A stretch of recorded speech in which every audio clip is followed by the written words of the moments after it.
Phone টিভিতে আটকে সন্তান কিভাবে কাটবে এই অভ্যাস? খারাপ অভ্যাস।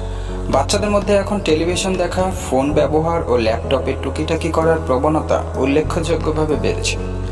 বিশেষজ্ঞদের মতে এই অভ্যাস মোটেই ভালো নয়।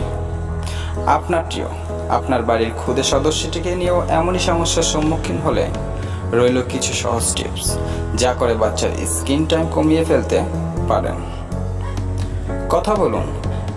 নিজেদের ব্যস্ততার কারণে বাচ্চাকে শান্ত রাখতে তার হাতে কোনো ফোন ধরিয়ে বসিয়ে দেবেন না। অনেক অভিভাবক এমনটাই করে থাকেন।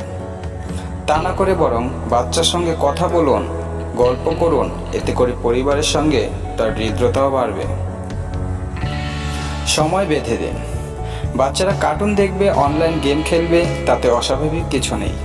সেক্ষেত্রে তাকে একটি সময় বেঁধে দিন। সময়ের এদিক ওদিক হলে প্রয়োজনে তাকে শাস্তি দিন। এতে করে তার মধ্যে ভালো অভ্যাসটি তৈরি হবে। বাচ্চার ঘর কেমন হবে? সন্তানের ঘরে টেলিভিশন, গেম স্টেশন অথবা ফোন কিংবা ল্যাপটপ রাখবেন না।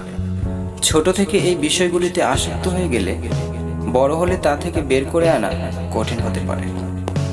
খাওয়ার সময়। বাচ্চাকে খাওয়ানোর সময় অনেক বাবা মা তাদের হাতে মোবাইলটি ধরিয়ে দেন। সাময়িক স্বস্তি মিললেও বাচ্চার মধ্যে এই যে খারাপ অভ্যাসের বীজটি বপন করছেন, তার ফল ভালো হবে না। বরং খাওয়ানোর সময় তাকে গল্প শোনান, কথা বলুন, তাতে করে তার মস্তিষ্কে ভালো কিছু সৃষ্টি হবে। উপহারের লোভ।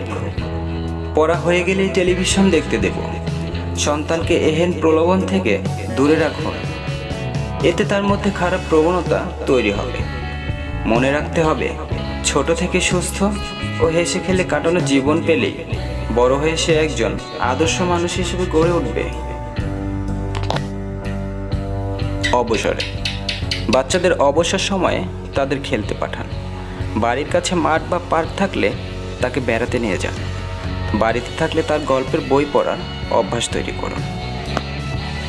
কেমন উদাহরণ? বাচ্চাদের সামনে আপনি যা করবেন তারা তাই রপ্ত করে ফেলবে। তাই অভিভাবক হিসেবে বাচ্চার সামনে অত্যাধিক ফোন ব্যবহার বন্ধ করুন। মা বাবা হিসেবে সফল হতে চাইলে কিছু বিষয় মাথায় রাখা খুবই প্রয়োজন।